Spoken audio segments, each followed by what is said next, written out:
The construction of the Torah is quite interesting. We got the 5 books of Moses, and we're looking right now at the book of Leviticus. And the book of Leviticus seems to have a lot of sections that repeat themselves in a way that is different than what we saw previously in Genesis and Exodus to a lesser extent. Exodus has some parts that are a little bit more repeated. And this has to do with how the Bible was originally constructed, or the Torah was originally constructed. So the parchment, which is the skins of animals that were dried or tanned or whatever, and essentially worked as a form of paper. And they were limited in size to the size of the animal that they originally skinned. And most people, most scholars were likely advanced in age, so above 30 or 40. So the eyes would not be as good. They didn't have glasses like we do today. So the text was likely written in a much larger font size than what we would typically write a book in today. So that would limit the amount of information that could be stored on each individual piece of parchment. As a result, it would take multiple sheets of parchment to actually have the full book of Leviticus. So it would be divided up amongst different pieces of parchment.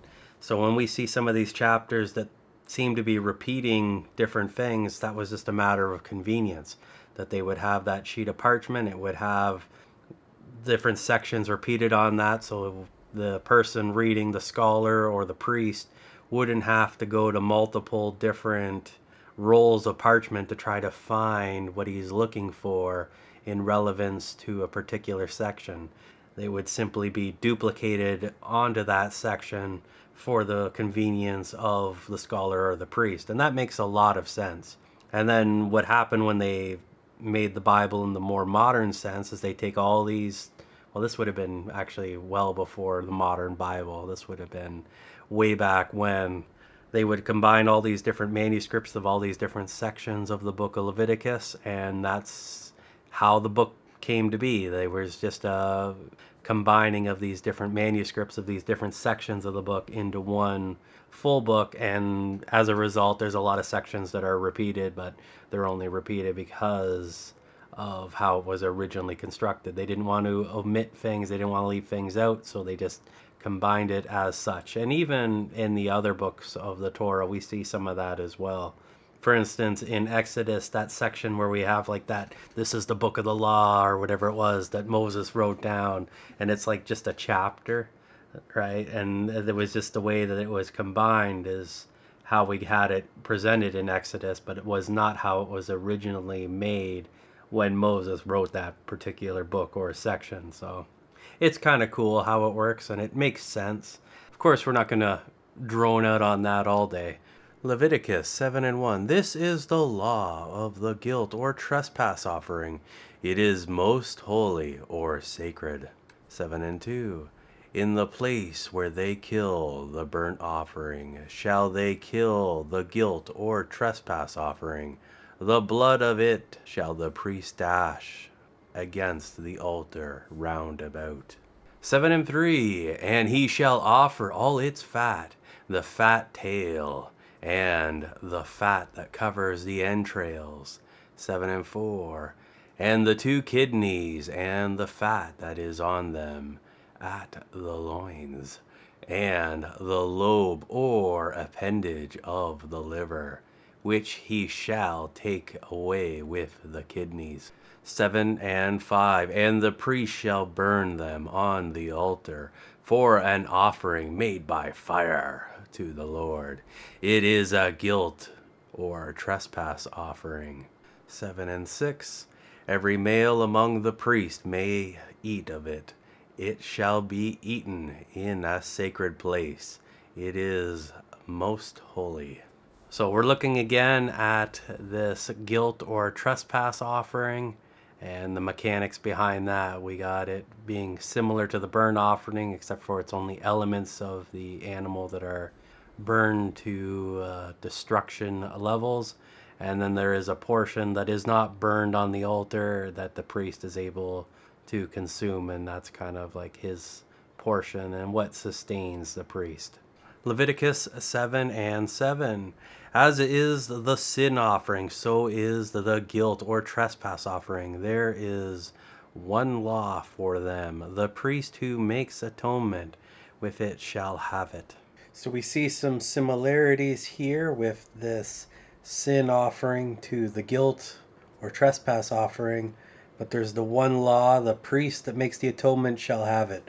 So the one that performs this offering, the priest that runs the ceremony, is the one who obtains the meat in the case of a sin offering. Leviticus 7 and 8, and the priest who offers any man's burnt offering, that priest shall have for himself the hide of the burnt offering which he has offered.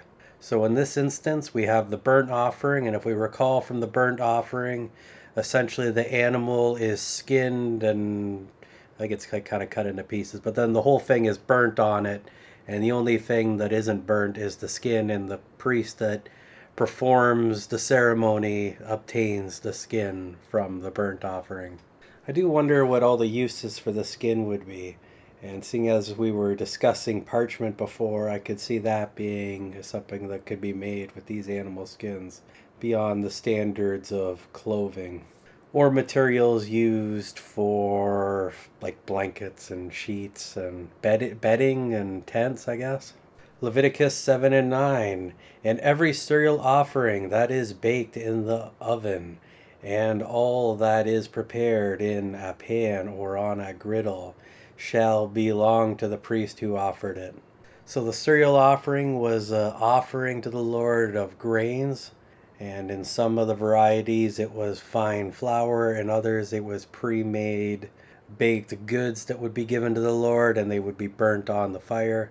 So a portion was burnt on the fire, and the priest here, he gets the remainder. It is essentially his wages for the work, similar to what we've seen previously. Leviticus 7 and 10, and every cereal offering mixed with oil or dry, all the sons of Aaron may have, one as well as another.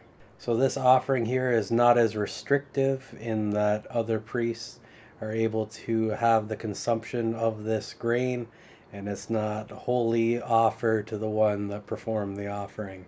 Leviticus 7:11, and this is the law of the sacrifice of peace offerings, which shall be offered to the Lord. 7 and 12. If one offers it for a thanksgiving, then he shall offer with the thank offering unleavened cakes mixed with oil, and unleavened wafers spread with oil, and cakes of fine flour mixed with oil. 7 and 13. With cakes of leavened bread he shall offer his sacrifice of thanksgiving with the sacrifice of his peace offering. 7 and 14. And of it he shall offer one cake from each offering as an offering to the Lord. It shall belong to the priest who dashes the blood of the peace offerings. The peace offering, the Thanksgiving offering that we're looking at right here, is an interesting offering. It has both animal products. We have an animal being sacrificed and is being offered, as well as having a grain portion. And this section here that we're looking at that describes this is simply describing the portion, which priest is the one that is able to receive a portion of this offering, and it's the one that dashes the blood.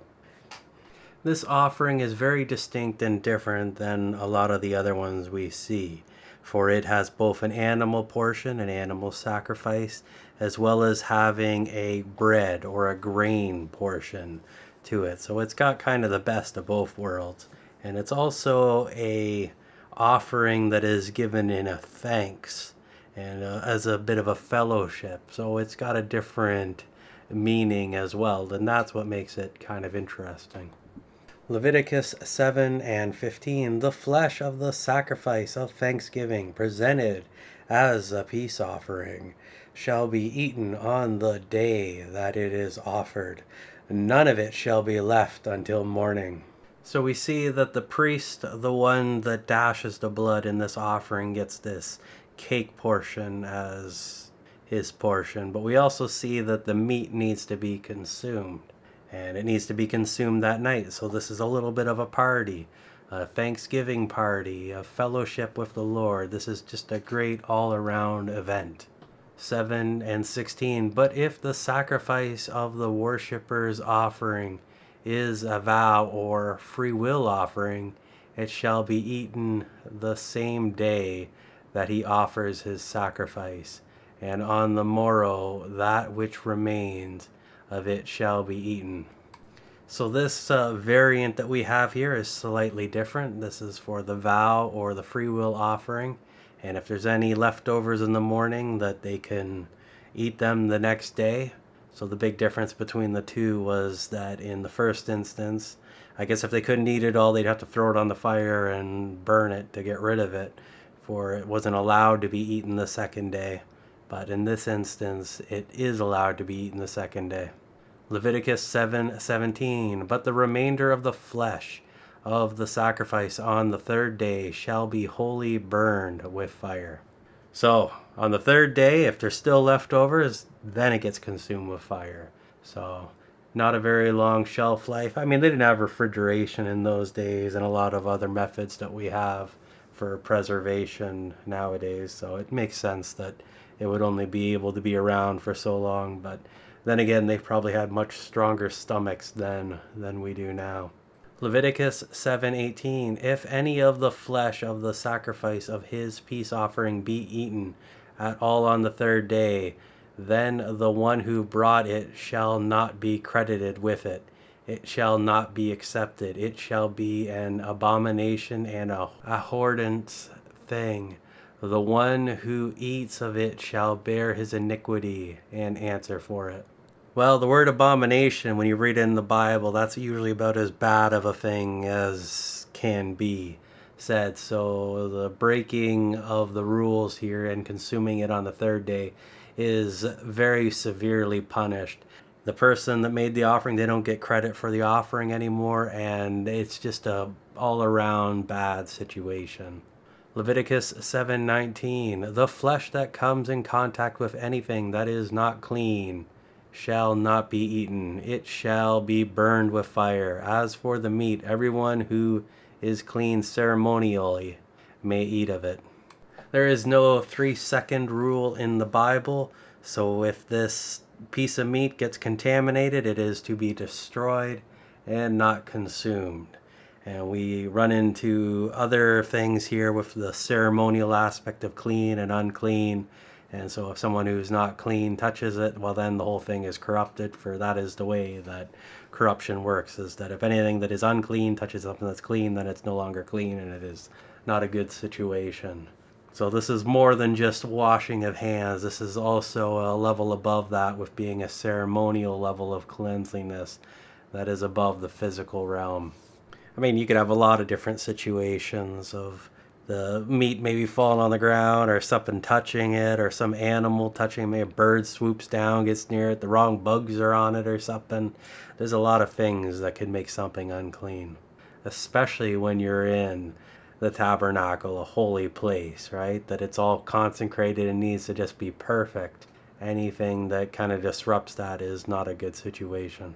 Leviticus 7:20. But the one who eats of the flesh of the sacrifice of peace offerings that belong to the Lord, when he is ceremonially unclean, that person shall be cut off from his people, deprived from the privileges of the association with them. 7:21. And if anyone touches any unclean thing, the uncleanness of man, or an unclean beast, or any unclean abomination, and then eats of the flesh of the sacrifice of the Lord's peace offering, that person shall be cut off from his people. Very, very severe punishments for the people that are ceremonially unclean and participating in these holy rites and holy privileges.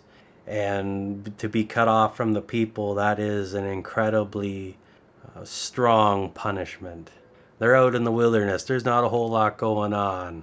And to be cut off, to be separated, that is very severe, and it could be a life sentence.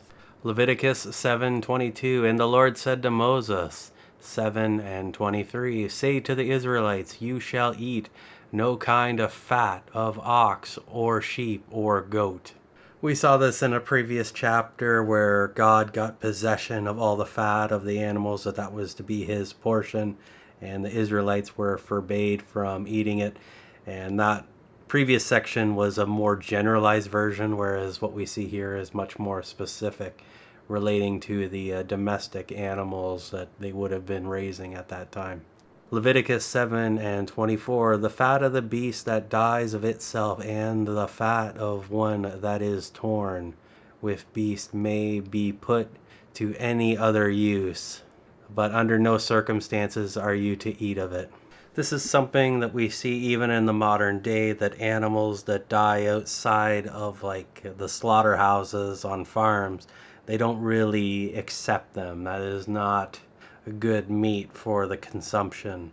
When it comes to dying on their own, the animal could die from a myriad of things, and some of those things that they die of can be potentially harmful.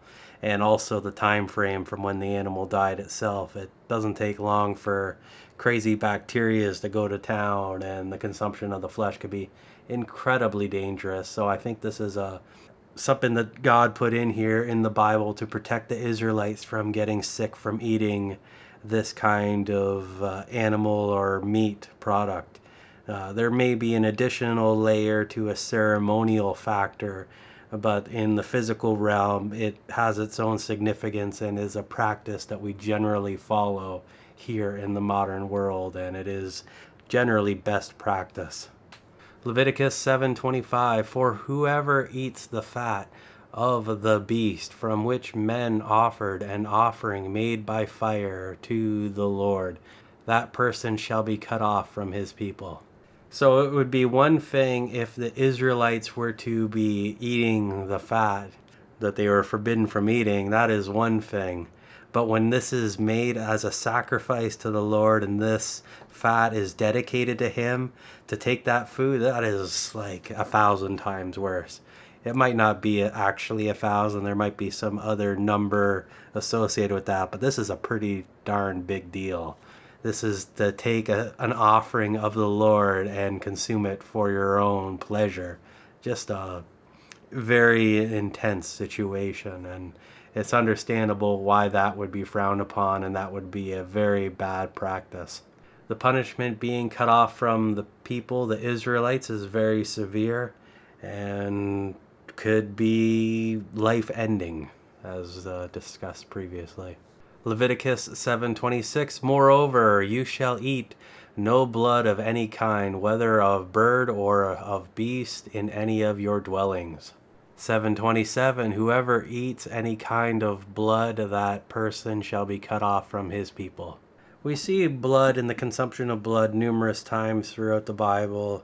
In the Old Testament, that it is strictly forbidden, and even in the New Testament we have verses like Acts 15:20, but then we write unto them that they abstain from pollutions of idols, and from fornication, and from things strangled, and from blood. We have verses talking about that life is in the blood, and other aspects like that. There is physiological things, like when we look at diseases that are in blood that can be transferred from the consumption of it. And there's certain enzymes and hormones that can be found in the blood that can really mess somebody up physiologically or cause damage as well. So it's forbidden for a multitude of reasons, and it's generally best practice to avoid drinking blood whenever possible. Leviticus 7:28, and the Lord said to Moses, 7:29, tell the Israelites, he who offers the sacrifice of his peace offering to the Lord shall bring his offering to the Lord from the sacrifice of his peace offering. Not too sure about that one. Leviticus 7:30, he shall bring with his own hands the offering made by fire to the Lord. He shall bring the fat with the breast, that the breast may be waved as a wave offering before the Lord. So it sounds as if the person who is giving the offering in this instance, he needs to participate a little bit more. It's not the same as some of these other offerings where once the animal has been slain under the guidance of the priest, that then the priest looks after everything. But in this case, in this instance, the person who is giving the offering needs to participate a little bit more. So we're looking at the wave offering now. Leviticus 7:31. The priest shall burn the fat on the altar, but the breast shall be for Aaron and his sons. So we have the priest taking this section or this portion of this sacrifice, and they burn the fat of it on the altar, and the meat that is on this offering they get to keep for themselves, although the priest have something to eat. This is one of the ways that they sustain themselves. This is what their portion is. Leviticus 7:32.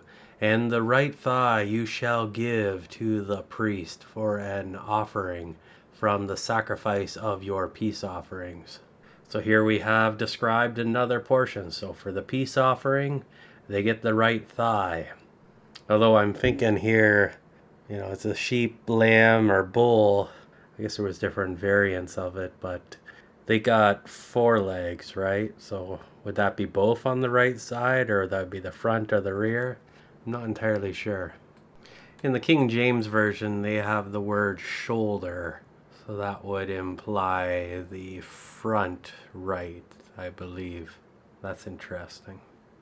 Leviticus 7:33. The sons of Aaron who offer the blood of the peace offerings and the fat shall have the right thigh for his portion. 7:34. For I have taken the breast that was waved, and the thigh that was offered from the Israelites out of the sacrifices of their peace offerings, and have given them to Aaron the priest, and to his sons as their perpetual due from the Israelites. Just additional clarification on who gets what portion. God's just kind of double reiterating this for clarity. Leviticus 7:35. This is the anointing portion of Aaron and his sons out of the offerings to the Lord made by fire on the day when they were presented to minister to the Lord in the priest's office. 7:36. The Lord commanded this to be given them of the Israelites on the day when they were anointed. It is their portion perpetually throughout their generations. 7:37. This is the law of the burnt offering, the cereal offering, the sin offering, the guilt or trespass offering, the consecration offering, and the sacrifice of the peace offering. 7:38. Which the Lord ordered Moses on Mount Sinai on the day he commanded the Israelites to offer their sacrifices to the Lord in the wilderness of Sinai. This section really reads like a bit of a capstone or a conclusion to the portions that we've previously just read. I don't know if it was all the chapters before this up to this point in Leviticus, or this chapter itself and maybe a little bit before that. It's hard to say, but it really clarifies and summarizes what portion of these different sacrifices and these different offerings are to be granted to Aaron and his sons when it comes to the different offerings. What portion will sustain them and allow them to continue on and maintain the priesthood.